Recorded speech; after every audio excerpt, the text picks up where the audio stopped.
Ending warfare in Sicily, this African adventure seemed like a dream come true. The psychological impact of Regulus's invasion cannot be overstated. For generations, Carthage had been the aggressor, sending its armies and fleets to challenge Roman power. Now, for the first time, Carthaginian mothers could hear the sound of Roman war horns echoing across their own fields. The city that had dominated Mediterranean trade for centuries suddenly found itself fighting for survival on its own soil. This reversal of fortune would have profound implications for how the Carthaginians would later treat their captured Roman general. As Roman forces approached the outskirts of Carthage, panic gripped the city. The ruling council, faced with the prospect of siege and possible destruction, began considering terms of surrender. They sent envoys to Regulus, hoping to negotiate a peace that would preserve their city and empire. Here, at the moment of his greatest triumph, Regulus made decisions that would echo through history and ultimately determine his fate. His response to Carthaginian overtures revealed both the nobility and the fatal inflexibility of the Roman character. The terms Regulus demanded were harsh beyond anything the Carthaginians could accept. He insisted on the complete surrender of Sicily and Sardinia, the payment of massive war reparations, and the reduction of Carthage to a Roman vassal state. Most humiliatingly, he required the Carthaginian fleet to be reduced to a handful of ships, effectively ending their status as a maritime power. These demands reflected not just Roman ambition, but also Regulus's personal belief that total victory was within his grasp. The negotiations revealed the fundamental difference in how Romans and Carthaginians viewed warfare and diplomacy. Where Carthaginians saw war as an extension of business, costly but sometimes necessary for protecting trade interests, Romans viewed it as a test of national virtue and divine favor. Regulus, embodying this Roman mindset, could not conceive of accepting anything less than complete submission from his enemies. This inflexibility, while admirable in its moral consistency, would prove to be a tragic miscalculation. Unknown to Regulus, his moment of maximum strength was also his greatest vulnerability. His army, though victorious, was far from home and operating at the end of extended supply lines. The Carthaginians, meanwhile, were learning from their defeats and preparing a response that would dramatically alter the course of the war. Help was already on the way in the form of Xanthippus, a Spartan mercenary whose military expertise would prove decisive in the coming confrontation.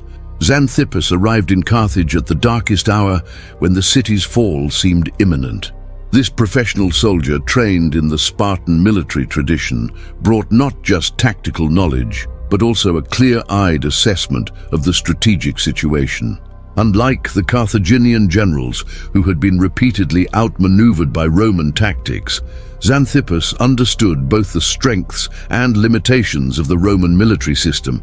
His presence would transform a demoralized Carthaginian army into an effective fighting force. The Spartan mercenaries' analysis of the military situation was brutally honest.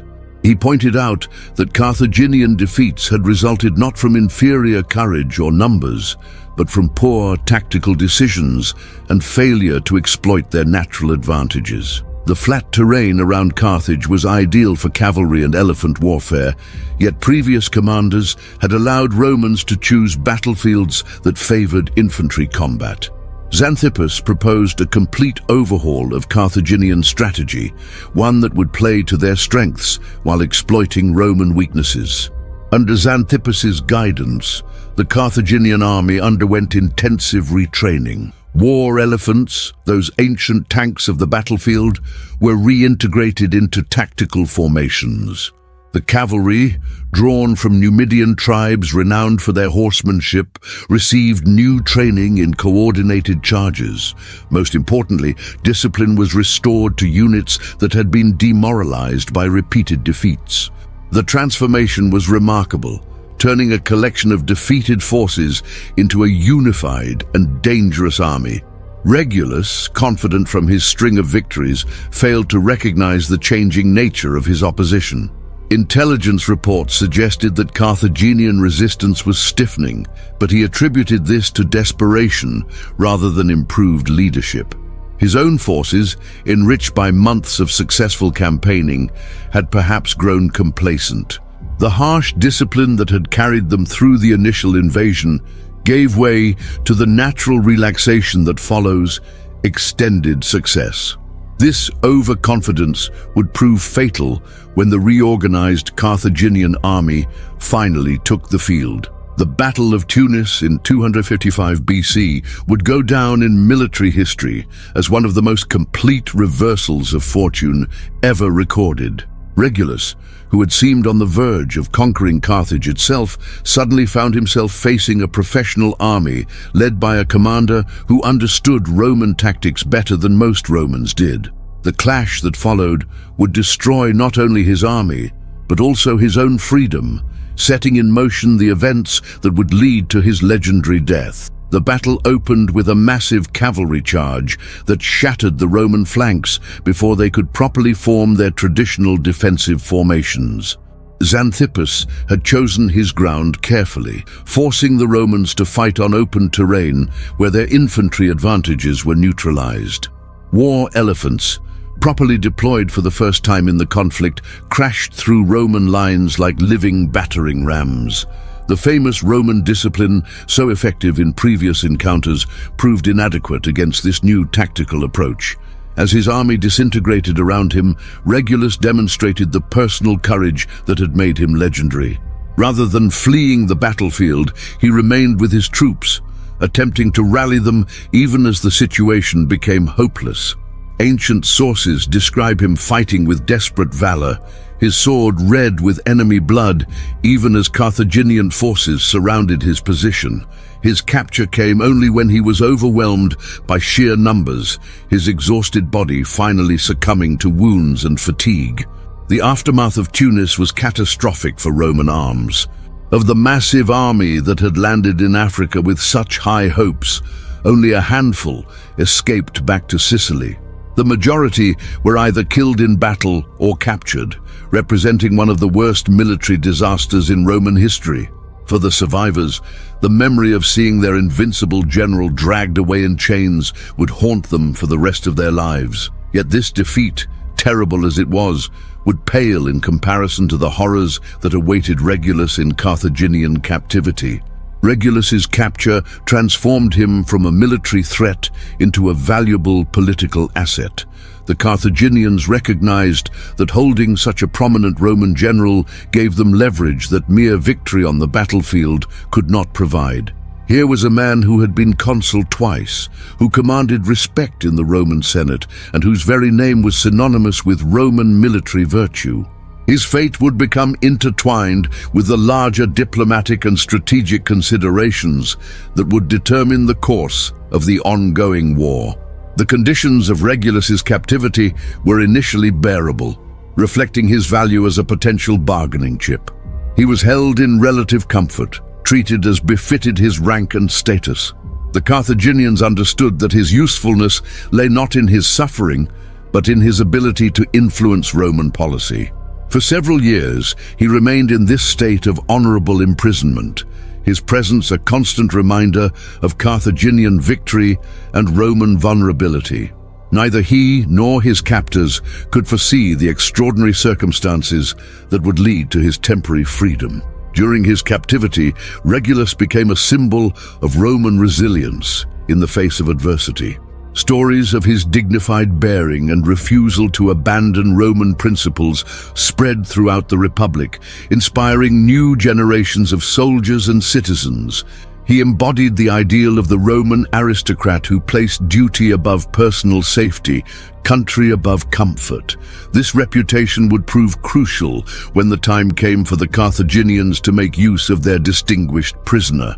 The war continued to rage with varying fortunes for both sides. Roman naval victories offset land defeats, while Carthaginian resilience frustrated Roman attempts at quick resolution. As the conflict dragged on, both sides began to consider the possibility of negotiated peace. It was in this context that the Carthaginians conceived a plan to use Regulus as an emissary, a proposal that would test the very foundations of Roman character and honor. The stage was being set for one of history's most extraordinary demonstrations of moral courage and its terrible consequences. By 250 BC, the First Punic War had been raging for over a decade, with no clear resolution in sight. Both Rome and Carthage were exhausted by the enormous costs in blood and treasure. The initial enthusiasm for war had given way to grim determination, but even that was beginning to wane as the conflict stretched into its second decade. It was against this backdrop of mutual exhaustion that the Carthaginian government conceived a diplomatic gambit that would forever immortalize the name of Marcus Atilius Regulus. The Carthaginian proposal was as clever as it was cynical. They would release Regulus temporarily, sending him to Rome as part of a diplomatic mission to negotiate peace terms. The conditions seemed simple enough. He would present Carthaginian proposals to the Roman Senate and attempt to secure favorable terms. In return for this service, he would be granted his freedom and allowed to return to his family and former life. To ensure his compliance, they required only that he swear a sacred oath to return to Carthage if the negotiations failed. The oath Regulus was required to take was no mere formality in the ancient world. To Romans, such pledges were sacred bonds that tied a man's honor to his word. Breaking an oath was not just a betrayal of one's captors, but a violation of the divine order that governed human affairs. The gods themselves were believed to punish oath-breakers with curses that could extend to their families and descendants. By requiring this pledge, the Carthaginians believed they had created an unbreakable chain that would ensure Regulus's cooperation. Regulus accepted the terms without hesitation, though his motivations remain a subject of historical debate. Some sources suggest he genuinely intended to fulfill his mission as his captors expected. Others claim he had already resolved to sacrifice himself for Rome's benefit, viewing the temporary freedom as an opportunity to serve his country one final time. Whatever his private thoughts, his public demeanor gave no hint of the drama that would soon unfold in the Roman Senate. The journey from Carthage to Rome must have been bittersweet for the former consul. After years of captivity, he was once again breathing free air and seeing familiar sights. The Italian countryside, scarred by years of warfare, would have reminded him of all that was at stake in the ongoing conflict. As his ship approached the Roman harbor, crowds gathered to witness the return of the legendary general. Many had given him up for dead. His appearance seemed almost miraculous. The emotional reunion with his family was tempered by the knowledge that it might be temporary. Regulus's wife Marcia and his children had endured years of uncertainty, not knowing whether he was alive or dead. Now, seeing him returned but still bound by oath to his enemies, they faced the possibility of losing him again. The private conversations between Regulus and his family during those precious days in Rome remain unknown, but they must have been filled with both joy and terrible foreboding. News of Regulus's return spread rapidly throughout Rome, generating intense public interest and speculation. Citizens debated what his mission might mean for the war effort, and whether his presence indicated Carthaginian weakness or strength. The Senate, meanwhile, prepared to hear what their former colleague had to say. The chamber, where he had once delivered victory speeches, would now witness his final act of service to the Republic. When Regulus appeared before the Roman Senate, he faced men who had been his peers and colleagues for decades. These were senators who had celebrated his victories and mourned his capture. Now they looked to him for guidance on whether Rome should accept Carthaginian peace terms and end the costly war. The weight of their expectations, combined with his own sense of duty, created a moment of extraordinary historical drama that would echo through the centuries. The speech Regulus delivered to the Senate was one of the most remarkable in recorded history. Instead of urging acceptance of Carthaginian terms, as his captors expected, he spoke with passionate conviction about the need to continue the war. He argued that the peace terms offered by Carthage were unacceptable, that they would leave Rome weakened and vulnerable to future attacks. His words carried special weight because everyone present knew the personal cost of his advice. Regulus told the assembled senators that accepting Carthaginian terms would be tantamount to surrender, trading temporary relief for permanent subjugation. He painted vivid pictures of what Roman defeat would mean: the loss of Sicily, the payment of crushing tributes, and the reduction of Rome to a second-rate power. His military expertise gave authority to his warnings, while his personal sacrifice lent moral weight to his arguments. The Senate listened in stunned silence as their former colleague argued for his own death sentence. The former general's analysis of the strategic situation was brutally realistic. He explained that Carthage's willingness to negotiate indicated weakness, not strength. Their empire was straining under the costs of prolonged warfare, and their offers of peace came from desperation rather than magnanimity. Rome, he argued, was in a stronger position than it appeared. With proper leadership and sustained effort, victory was still achievable. The war must continue, regardless of personal cost. As Regulus concluded his speech, the implications of his advice became clear to everyone present. By urging rejection of the peace terms, he was signing his own death warrant. His oath required him to return to Carthage, where he would face the wrath of captors who had been betrayed by their own messenger. The Senate sat in stunned silence, grappling with the moral complexity of a situation where accepting good advice meant condemning the advisor to certain death. The Senate's response to Regulus's speech reflected the deep conflict between practical politics and moral principle that often characterized Roman decision-making. Many senators were moved by his courage and convinced by his arguments, but they were also horrified by the implications of following his advice. Some proposed alternative solutions. Perhaps they could detain him in Rome, claiming he had never been properly released from Roman custody. Others suggested renegotiating his oath or finding legal loopholes that would free him from his obligation to return. Regulus himself rejected all attempts to save him from the consequences of his advice. He insisted that his oath was sacred and that breaking it would dishonor not only himself but Rome itself. His reputation and the Republic's credibility depended on honoring agreements, even those made with enemies. This stance, while admirable in its moral consistency, demonstrated the tragic inflexibility that had characterized his entire career. Honor mattered more than life itself. The debate in the Senate continued for days, with various factions proposing different courses of action. Some argued that practical considerations should override moral ones, that Rome needed Regulus alive more than it needed to honor his oath to Carthage. Others contended that accepting his sacrifice was necessary to maintain Roman credibility and divine favor. The discussion revealed deep philosophical divisions about the nature of duty, honor, and political expedience.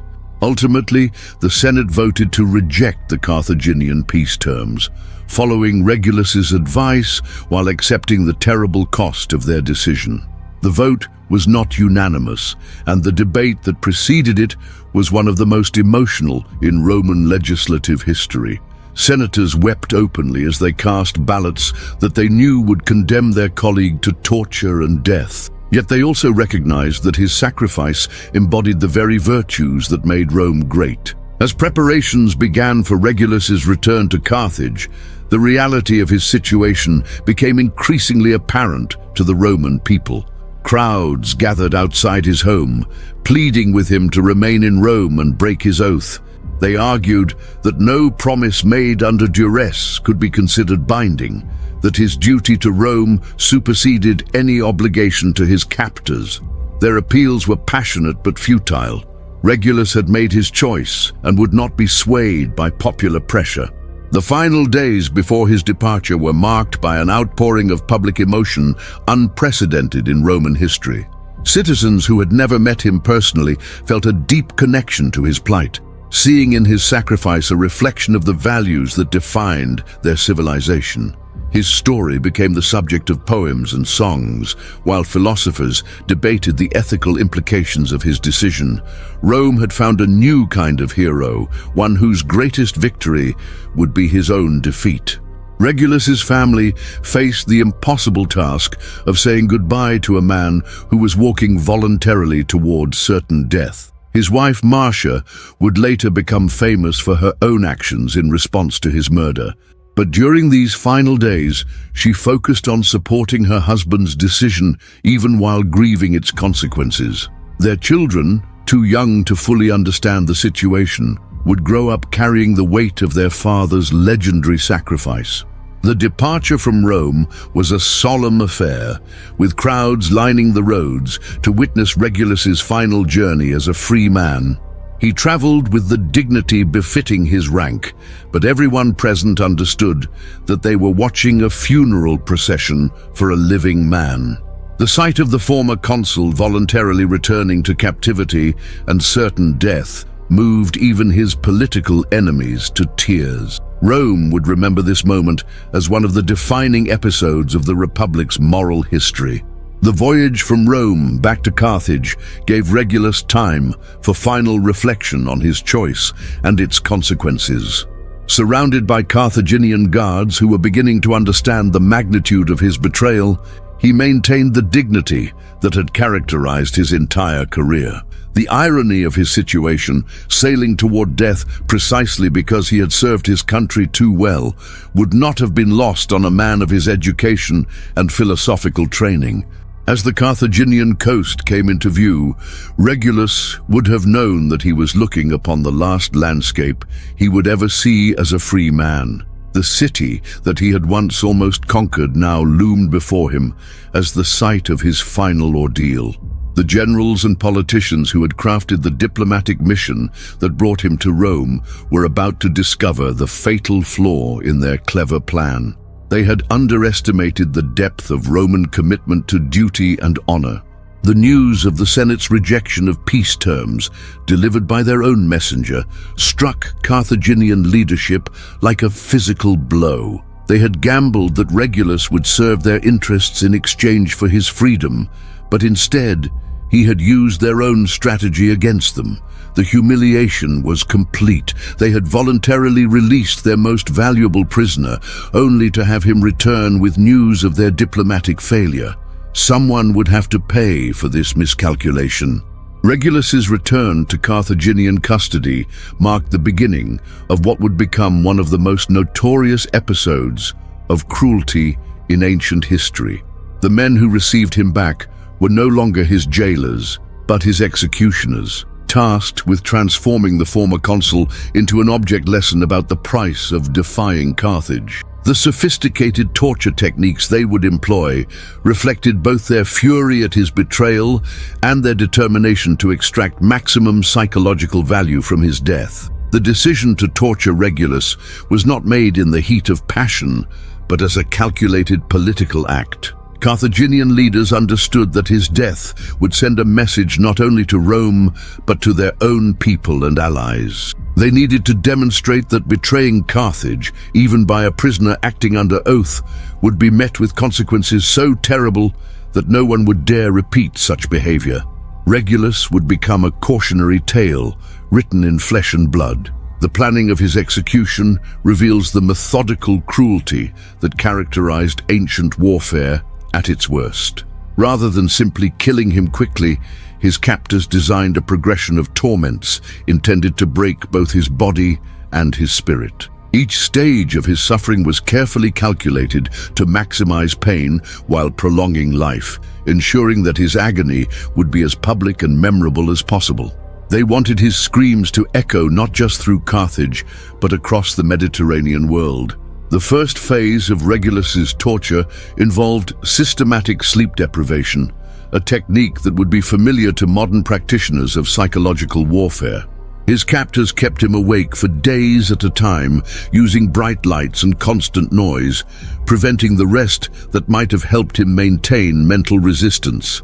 This method, while leaving no visible marks, was devastating in its effects on both physical health and psychological stability.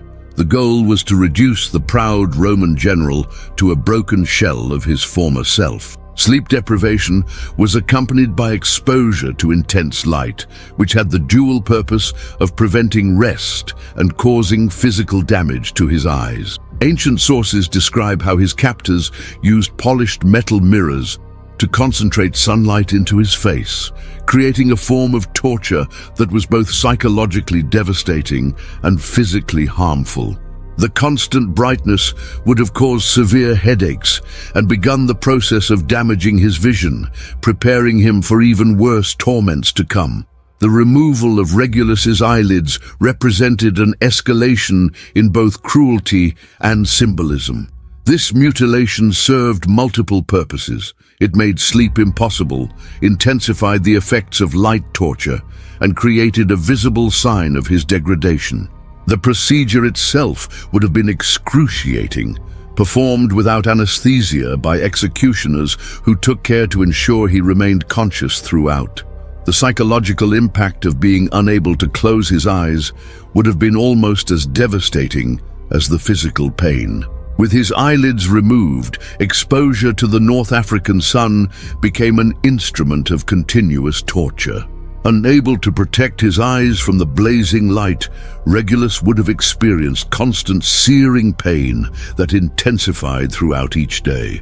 His vision would have deteriorated rapidly under this assault, adding the terror of approaching blindness to his other sufferings. Every dawn brought renewed agony, and every sunset provided only temporary relief from the optical torture that defined his waking hours. The spiked box represented perhaps the most ingenious form of physical torture devised by his captors. This cramped container was lined with sharp metal points that made any movement agonizing. Regulus was forced to remain perfectly still to avoid piercing his flesh, but human physiology made complete immobility impossible. Natural reflexes, muscle cramps, and the need to breathe ensured that he would repeatedly impale himself on the spikes, creating wounds that would fester in the confined space. The psychological impact of the spiked box was as significant as its physical effects. The torture transformed every natural human movement into a source of pain, making his own body an enemy to be fought. The claustrophobic environment amplified his helplessness, while the constant threat of self-inflicted injury created a state of perpetual terror. His captors had created a torture device that turned the victim into his own tormentor, a refinement of cruelty that demonstrated their sophisticated understanding of human psychology. Ancient accounts describe how Regulus's spirit remained unbroken even as his body deteriorated under these systematic torments. Despite pain that would have driven most men to madness, he maintained the dignity and courage that had made him a legendary figure. His captors, frustrated by his resistance, began to plan the final act of their elaborate revenge, a public execution so horrible that it would overshadow all previous demonstrations of Carthaginian power. The decision to execute Regulus by boiling him alive in oil was not spontaneous, but carefully planned as the climax of his long ordeal. This method combined maximum suffering with powerful symbolism, as oil was associated with both wealth and purification in ancient cultures. By choosing this particular death, his executioners were making a statement about the fate awaiting anyone who dared to defy Carthaginian authority. The execution would be both a practical demonstration of power and a ritualistic cleansing of the humiliation he had caused.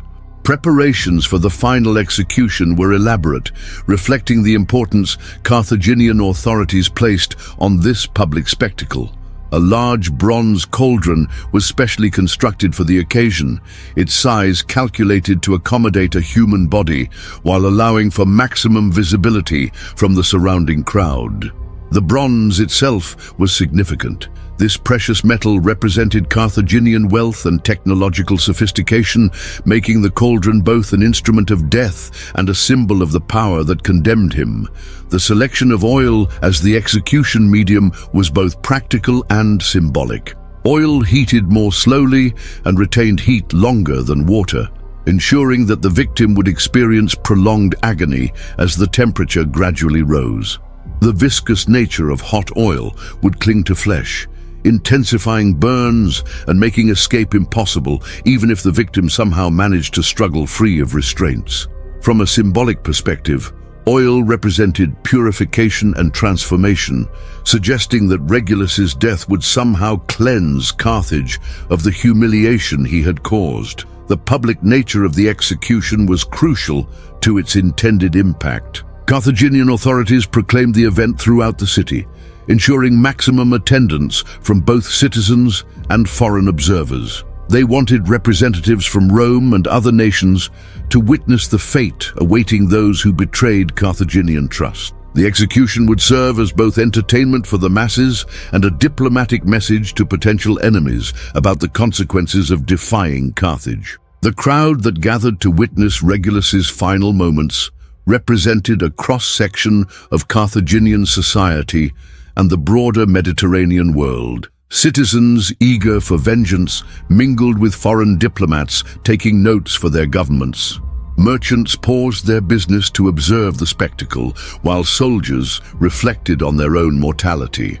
The diversity of the audience ensured that news of the execution would spread rapidly throughout the known world, amplifying its psychological impact far beyond the borders of Carthage. As Regulus was brought before the assembled multitude, his physical condition bore testimony to the prolonged torture he had endured. The proud general who had once threatened Carthage itself was now a broken figure, his body bearing the marks of systematic cruelty.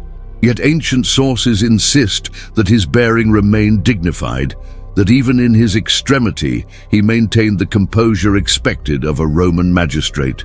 This final display of courage would only intensify the impact of his approaching death. The process of his execution was deliberately slow, designed to maximize both his suffering and the crowd's anticipation. He was suspended above the cauldron by ropes and pulleys, allowing his captors to control the speed of his descent into the boiling oil. This mechanical precision transformed his death into a theatrical performance, with each stage carefully orchestrated to heighten dramatic tension. The executioners had become directors of a grotesque drama with only one possible ending. As the oil began to bubble and steam, the reality of his approaching fate became apparent to everyone present. The crowd fell silent, perhaps awed by the magnitude of what they were witnessing. Even his enemies seemed sobered by the extremity of the punishment being inflicted. The smell of heating oil filled the air, creating an atmosphere of dread that affected both victim and observers. This was the moment when abstract plans for revenge became horrific reality. The first contact between Regulus's feet and the boiling oil marked the beginning of his final agony. The sound of his flesh searing was audible to the nearest spectators, while his involuntary cry of pain silenced even the most bloodthirsty members of the crowd. What had begun as entertainment was revealing itself as something far more disturbing, a glimpse into the depths of human capacity for cruelty that left even hardened observers shaken by what they witnessed. As Regulus was lowered inch by inch into the cauldron, his screams echoed off the surrounding buildings, creating an acoustic monument to human suffering that would haunt the memories of everyone present.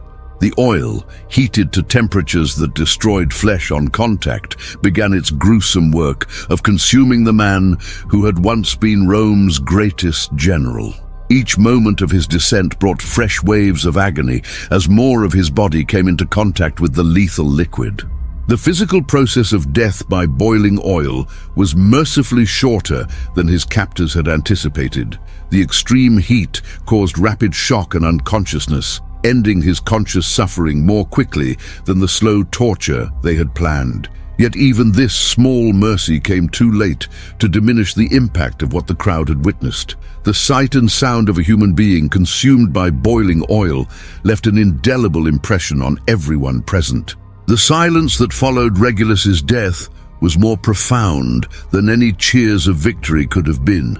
The crowd dispersed slowly, many visibly shaken by what they had witnessed. What had been intended as a triumphant demonstration of Carthaginian power had instead become something darker and more troubling. The execution had achieved its goal of eliminating a troublesome prisoner, but at the cost of creating a legend that would inspire Rome's enemies for generations to come. News of Regulus's death reached Rome within weeks, carried by traders and diplomats who had witnessed the execution. The details of his torture and death, spreading by word of mouth, lost nothing in the telling. If anything, the accounts grew more vivid with each retelling, ensuring that every Roman citizen would understand exactly what their enemies were capable of inflicting. The psychological impact on Roman society was profound and lasting. The Roman response to news of Regulus's torture and execution was swift and terrible. The Senate, which had debated whether to honor his sacrifice, now faced no such moral complexity. The manner of his death had transformed him from a martyr into a rallying cry for vengeance. His widow Marcia became the instrument of this vengeance, taking custody of Carthaginian prisoners and subjecting them to tortures that mirrored those inflicted on her husband. Marcia's revenge upon Carthaginian prisoners created a cycle of atrocity that would characterize the remainder of the Punic Wars. She reportedly had the prisoners confined in spiked boxes similar to those used to torture her husband, denying them sleep and exposing them to the elements. Her actions, while understandable in human terms, demonstrated how cruelty begets cruelty, creating an escalating spiral of violence that would consume thousands more lives. The transformation of Regulus from living general to martyred legend was completed by his death. Roman orators and poets seized upon his story as the perfect embodiment of Roman virtue, using his sacrifice to inspire new generations of soldiers and citizens. His willingness to honor his oath, even at the cost of his life, became a standard against which other acts of Roman courage would be measured. Death had given him an immortality that life could never have provided. The cult of Regulus that developed in the years following his death served important psychological and political functions for Roman society.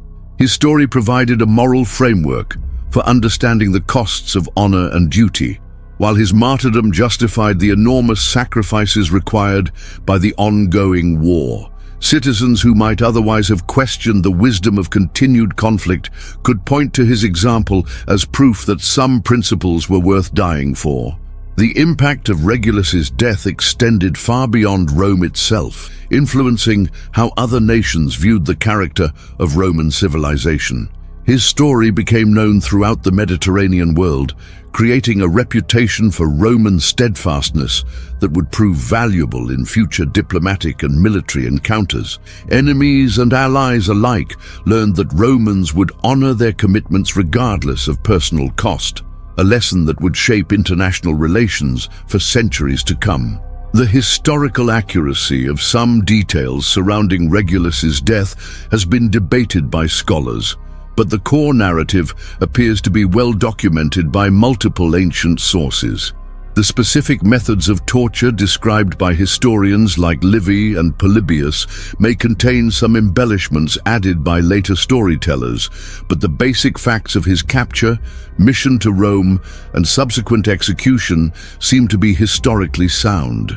The story's endurance suggests that it captured something essential about both Roman values and human nature. The legacy of Marcus Atilius Regulus extends far beyond his historical period, influencing literature, philosophy, and political thought for over 2 millennia.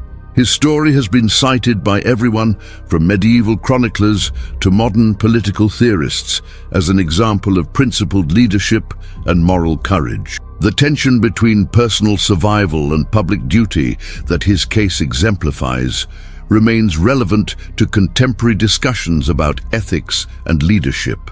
Perhaps the most disturbing aspect of the Regulus story is not the cruelty of his execution, but the calculated nature of the torture that preceded it.